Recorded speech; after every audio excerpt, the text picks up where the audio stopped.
خداحافظی با ویندوز و لپتاپ های قدیمی و سلام به ویندوز و لپتاپ های آینده. سلام و ارادت، کیان هستم و خیلی خوش اومدید به این ویدیو. توی این ویدیو قراره در مورد رویداد مایکروسافت صحبت بکنیم، رویدادی که اصلا میشه گفت دنیای لپتاپ و ویندوز و پردازه همه رو متحول کرد با جایی که توش معرفی شد و اتفاقاتی که داخلش افتاد. توی این رویداد دو تا اتفاق افتاد. اول اینکه نسخه جدید ویندوز آرم معرفی شد که کلی قابلیت هوش مصنوعی داره و فقط واسه هوش مصنوعی توسعه پیدا کرده و خیلی میتونه جذاب باشه. و اینکه بخش دومش اومد از نسخه جدید لپتاپ های خودش با سی پی یو ها و پردازنده های جدید رونمایی کرد. لپتاپ های سرفیس و سرفیس پرویی که با سی پی یو جدید کوالکام معرفی شدن و کامل واسه هوش مصنوعی توسعه پیدا کردن و به خاطر همین لپتاپ ها و سی پی یو های جدید و ویندوز جدید میشه گفت باید با لپتاپ ها و کلا پردازنده هایی که الان داریم استفاده میکنیم خداحافظی بکنیم. چی ادامه ویدیو کامل در موردش صحبت میکنم که اصلا چرا باید همچین اتفاقی بیفته و دنیای آینده در مورد لپتاپ ها و ویندوز و کلا سیستم عامل های کامپیوتری چجوری خواهد. قبل از اینکه بریم مثلا خود رویداد مایکروسافت رو بررسی بکنیم، برگردیم به 4 ماه قبل، زمانی که کوالکام اومد از پردازنده های جدید خودش به نام X Lite و X Plus رونمایی کرد. پردازنده هایی که قشنگ دنیا رو میشه گفت از اون موقع متحول کرد، همه رو به فکر فرو برد و از همون موقع بود که این رویداد مایکروسافت خیلی مهمتر شد، چون گفته بودن که قراره این پردازنده استفاده بشن توی سرفیس های جدید مایکروسافت و قابلیت هوش مصنوعی داخل خودشون داشته باشن. قابلیت هوش مصنوعی که روی پردازنده های معمولی که ما الان داریم استفاده میکنیم ساپورت نمیشه و نمیتونیم ازشون استفاده بکنیم. قابلیت هایی که توی رویداد مایکروسافت معرفی شدن خب بیشترشون رو واقعا ما نمیتونیم دیگه از استفاده بکنیم و باید بریم سراغ پردازنده هایی که حالا یا این کوالکام ساخته یا پردازنده هایی که یه قابلیت خاص رو داره که توی ادامه ویدیو کامل در موردش صحبت میکنم. فعلا بریم سراغ رویداد مایکروسافت و ببینیم توی نسخه جدید ویندوز چه قابلیت‌هایی اضافه شد. توی رویداد مایکروسافت قابلیت‌های جدیدی واسه ویندوز معرفی شدن که یکی از اصلی‌ترین قابلیت‌هاش خب همون مربوط میشه به کوپایلتی که قبلا به ویندوز اضافه شده بود و حالا کامل اومدن توسعه‌اش دادن، خیلی قابلیت‌های جذاب‌تری رو بهش اضافه کردن. این کوپایلتی خب الان هم تو ویندوز هست ولی خب خیلی ازش استفاده نمیشه، مگر اینکه حالا بخوایم یه سوالی داشته باشیم ازش استفاده بکنیم. همون چت جی پی تی که داخل ویندوز هم اومدن، مایکروسافت اون رو داخل ویندوز هم کار گذاشته. الان کلی قابلیت بهش اضافه شده و اولین و جذاب‌ترین قابلیتش هم همینه که چت جی پی تی 4o یا همون چت جی پی تی نسخه جدیدی که چند وقت قبل اوپن ای معرفی کرد و قشنگ دوباره داخل کوپایلت گذاشتن، چون که خب مایکروسافت سهامدار اصلی شرکت اوپن ای راحت میتونه کار انجام بده و ما این کار انجام داد. حتی یک سری قابلیتاش هم خیلی بهبود بخشید. یکی از جذاب‌ترین قابلیتاش همین بود که چت جی پی تی 4o میتونه کلا محیط رو ببینه، درک بکنه محیط رو. مایکروسافت ما توی رویداد خودش توی کوپایلت اومد این قابلیت رو نشون داد. چجوری نشون داد؟ وارد بازی ماینکرافت شد، بازی معروفی که مایکروسافت ساختتش و اونجا خودش رو مثلا جا یک شخصی جلوه داد که مثلا تازه کار هیچ از بازی نمیدونه، از کوپایلت پرسید که آقا من داخل این بازی باید چیکار بکنم. لایو داخل بازی داشت کار انجام میداد و کامل میاد بهش توضیح میداد که باید وارد اون استوری که داره بشی، فلان کار انجام بدی. و اینکه وسط بازی مثلا یه سری زامبی ها اومدن و به کاراکتر حمله کردن و سریع کوپایلت پرسید که آقا من چیکار بکنم، اینا چیشن اصلا داخل بازی اومدن و همون لحظه اونو اومد پردازش کرد که اصلا اینا چیشن و تشخیص داد که آقا اینا زامبی ان، توی بازی ماینکرافت وجود داره و از دستشون فرار بکنی. خیلی قابلیت جذابیه که داره به دل ویندوز اضافه میشه و کاربر میتونه ازش استفاده بکنه. چت جی پی تی قابلیت لایو ترنسلیت رو داشت، قبلا معرفی کرده بود توی نسخه 4اوش. نسخه جدیدش اومد این قابلیت رو معرفی کرد. حالا این قابلیت اومده به دل ویندوز و کوپایلت هم اضافه شده و یه سری چیزای جالب هم بهش اضافه شده.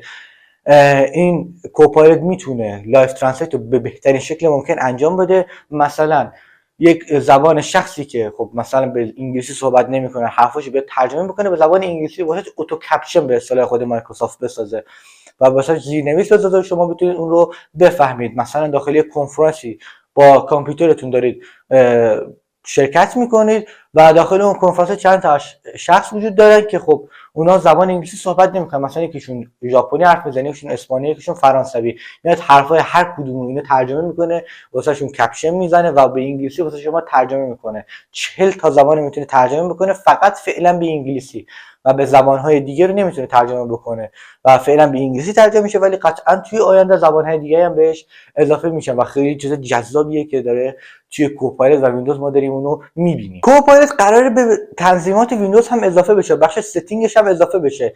یعنی مثلا شما خواستید یه کارو توی ستینگتون انجام بدید، کوپایلوت هم اونجا هست. مثلا صدای کامپیوترتون مشکل داره، بخواید این مشکل رو رفع بکنید، اون بالا میزنید که آقا صداتون مشکل داره، میتونید از کوپایلوت کمک بگیرید و مشکل رو واسهتون حل بکنید. خیلی چیز جذابیه. و اینکه مثلا بخواید یه کار دیگر رو انجام بدید، اصلا ببینید این همچین کاری شدنیه توی ویندوز یا نمیاد. اونجا از کوپایلوت میپرسید، اگه شدنی باشه بهتون میگه که آقا شدنیه و باید فلان کار انجام بدید که یه همچین کاری شما بتونید و اگه قابلیتی باشه بتونید فعال بکنید توی تنظیماتتون و بیاد این کار رو انجام بدید. قبلا مثلا میتونه واسهتون دارک مود رو فعال بکنه، یه سری قابلیت‌ها رو داشت که الان خیلی اینو بیشتر شده، واسهتون میتونه کار را بندازتر باشه. حالا این کوپایلوت زیر مجموعه هم داره به نام کوکریئتور که خب کلی اینو اومد باز توسعه داد. قبلا مثلا توی نرم افزار پینت شما مثلا یه سری دسترسی خیلی جزئی داشتی، ولی الان شما میتونی یه چیزو به دلخواه اگه سرفیس مایکروسافت داشته باشی که توش تاچ داره، اون صفحه نباشه، میتونی روش بنویسی با دست و قلم، میتونی یه منظره خودت بکشی. اگه نقاشی هم حتی داغون هم باشه یه چیزو بکشی بهش بگی آقا این یه همچین چیزیه و مثلا یه نقاشی درست حسابی در بیار دیگه، قشنگ میاد اونو واسهتون نقاشی میکنه و میتونید اون پایین درجه بندی داره که چقدر این نزدیک بشه به واقعیت و خلاقیتش رو توش بیشتر بخره بده. خیلی چیز جذابی واسه نقاشایی که حالا به نقاشی علاقه دارن، میتونن ساعت ها با این سرگرم بشن و ایده های خلاقانه که توی نقاشی دارن رو اونجا بکشن. شما میتونید کلی کارهای دیگه هم باش انجام بدید. مثلا داخل خود عکس‌ها بخواد خیلی راحت بک‌گراند حذف بکنید، روی عکس مثلا راست کلیک می‌کنید روش ریموو بک‌گراند می‌زنید، کامل بک‌گراندش میاد پاک میشه و خیلی چیز جذابیه و کلی قابلیت دیگه که واسه کسایی که حالا با فتوشاپ اینا کار میکنن خیلی میتونه جذاب بشه دیگه.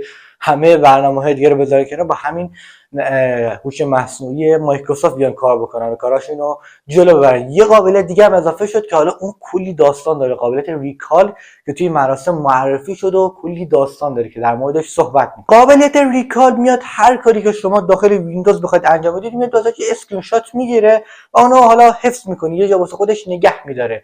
و اگه مثلا 3 روز بعد شما خواستید، مثلا 3 روز قبل یه کاری کردید، مثلا وارد یه وبسایتی شدید، عکسی نگاه کردید، یه متن خوندید، حالا یادتون نمیاد اون وبسایت چی بوده، بعد از این ریکال میپرسید و اون میاد کامل آدرس وبسایت بهتون میده و میگه آقا از اینجا شما اومدی همچین کاری رو انجام دادی. خیلی چیز جذابیه، خیلی قابلیت باحالیه، ولی این یه نکته امنیتی داره که آقا این امنیت این داستان چه جوری میشه، آقا امنیت ما حفظ میشه یا نه.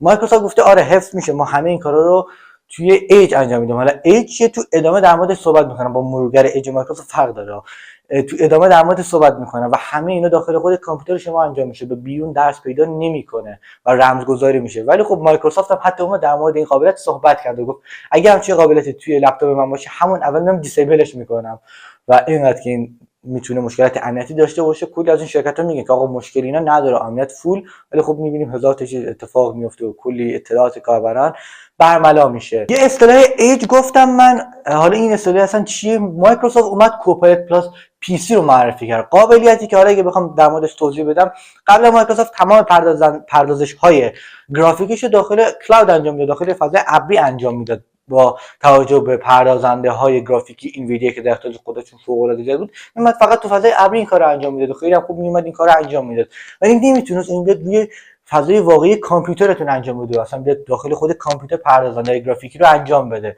حالا با توجه به پردازنده های کوالکام X و X پلاس میتونه این کارو انجام بده و بیاد و داخل خود کامپیوتر شما بده این کارو انجام بده که به اون فضا میگه مایکروسافت اسمشو گذاشته ایج، که گفتم همون ریکالی که گفتم اول ویدیو داخل همین فضا انجام میشه، هیچ چیزی به بیرون درس پیدا نمیکنه. این ایج هم اینجوریه دیگه، کلا هیچ چیزی بیرون نمیره، همه چی داخل خود کامپیوتر شما انجام میشه. کلا این سی پی یو کوالکام X و X پلاس این چیز فوق العاده که توی ادامه کامل میام در مورد صحبت میکنم، ببینیم اصلا چیه و که قراره توی لپتاپ های مایکروسافت هم اینا حضور داشته باشن. به محض اینکه این قابلیت‌ها به ویندوز اضافه بشن حتما یه ویدیو در موردش میسازم، کامل میمونه رو امتحان میکنم ببینیم چقدر میتونن جذاب باشن، کارو واسه ما راحت تر بکنن. پس حتما کانال رو سابسکرایب داشته باشید، زنگوله بغلش هم فعال بکنید که هر ویدیو گذاشتم نوتیفیکیشنش واسهتون بیاد. چه کاری نوتیفیکیشن؟ اعلانش واسهتون بیاد و بیاد ویدیو رو تماشا بکنید. ولی این ولیه که میگم خیلی مهمه، ولی تمام این قابلیت هایی که مایکروسافت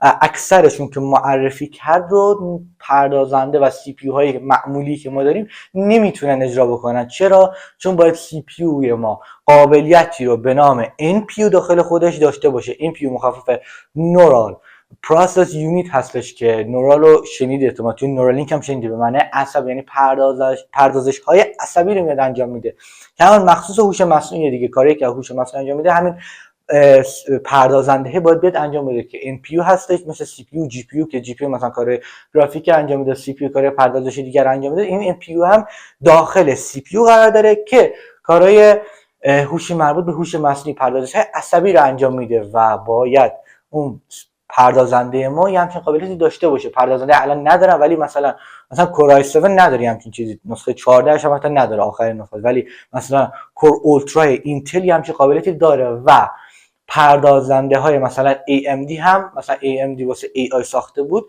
اونا هم همچین قابلیتی دارن و پردازنده های کوالکام هم که تازه معرفی شدن X و X پلاس هم همچین قابلیتی داخل خودشون دارن و پردازنده های اپل هم از قبل این قابلیت داشتن. پردازنده سری M اپل که روی مکبوکاش هستن این قابلیت دارن، ولی واسه کوالکام مثلا خیلی فراتره، خیلی قابلیتش بیشتر و جذابتره و قدرتش هم بیشتره. سی پی یو های معمولی اینتل خب واسه اینکه مثلا سرعت رو بخوام به ما نشون بدن از واحدی به نام گیگاهرتز پر سکند استفاده میکردن. حالا این ان پی یو ها چه واحدی استفاده میکنن؟ از واحدی به نام تبز استفاده میکنن، تریلیون اپریشنز پر سکند، که واحد اندازه‌گیری سرعت هستش که تو واحد تریلیون میاد. این به ما نشون میده که اون پردازنده های خیلی خفن مثلا اینتل که کور اولترا بودن 15 تبز بودن، 15 تریلیون اپریشنز پر سکند بودن، ولی واسه پردازنده کوالکام X و X پلاس 3 برابرشه، 45 تبزه و خیلی اصلا خیلی فراتره و خیلی میتونه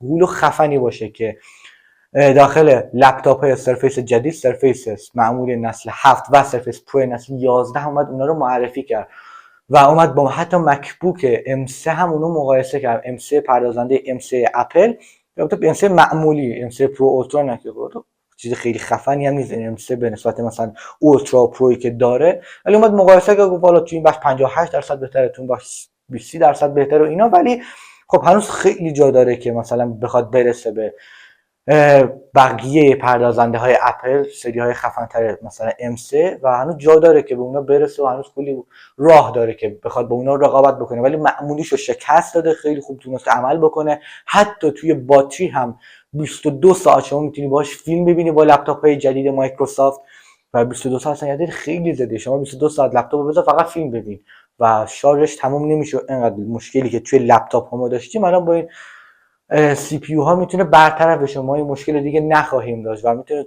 حدود 14 15 16 ساعت هم واسه شما وب گردی و اینا انجام بدید، بتونید کارهای دیگه رو با لپتاپتون انجام بدید. خود این لپتاپ ها وب کم هایی رو دارن که کلی قابلیت ای آی داره واسه شما و میتونید ازش استفاده بکنید.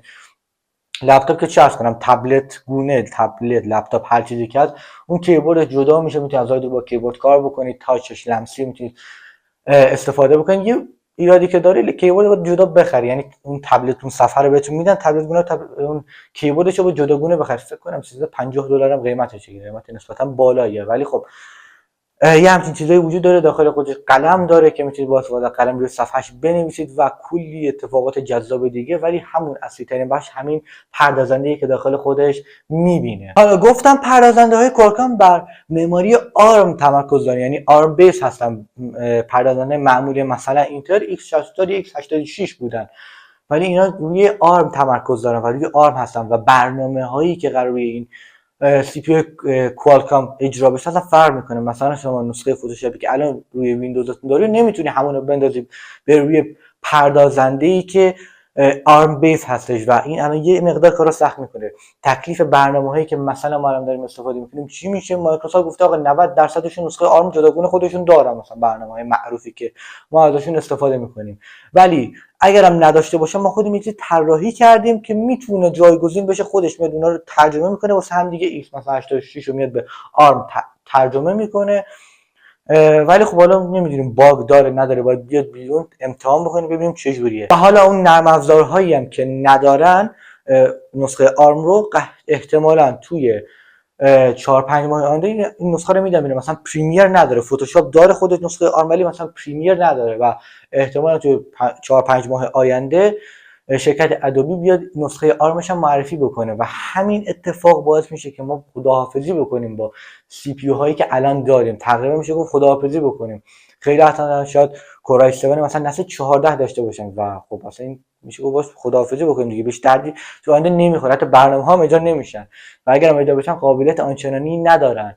ولی خب بعید میدونم شرکت اینتل بیاد همچین کاری رو انجام بده دیگه، شرایط خیلی عظیمی رو متحمل میشه با توجه به اینکه این همه پردازنده خوب ساخته ولی خب دیگه از بازار خارج میشن. داستانی داره دیگه، باید یه رابطی پیدا بکنه. آقا این ان پی یو که توی مثلا کورای 7 نسل 14 نیست رو باید یه جوری بهش واردش بشه دیگه، یه چیزی باید بخریم بذاریم کنارش که بتونیم ازش استفاده بکنیم که هیچ چیزی مشخص نیست. حتی در مورد بازی ها هم مایکروسافت صحبت نکرد که آقا بازی ها تکلیفشون چجوری میشه، و فقط مایکروسافت نسخه دموش رو اجرا کرد که خب کارم میکرد، مشکلی نداشت، ولی خب در مورد بازی ها خیلی اطلاعات زیادی نداره، نشون میده که هنوز کار داره و مایکروسافت داره در روشون کار میکنه. اینم از همه اتفاقاتی که داخل رویداد مایکروسافت اتفاق افتاد. ببینیم توی آینده که 18 جون لپتاپاش معرفی میشن و احتمالاً کمترش هم حالا این ویندوزش هم معرفی عرضه بشه، به دسترس کاربران قرار بگیره و بتونیم ازش استفاده بکنیم و ببینیم این قابلیت چجوری خواهند بود. مرسی که تا اینجا ویدیو رو دیدید. اگر از این ویدیو خوشتون اومد خیلی خوشحال می‌کنید کانال رو سابسکرایب کنید، ویدیو رو لایک کنید، نظرتون توی بخش کامنت ها واسم بنویسید. تا ویدیو بعدی مرسی، خدا نگهدار.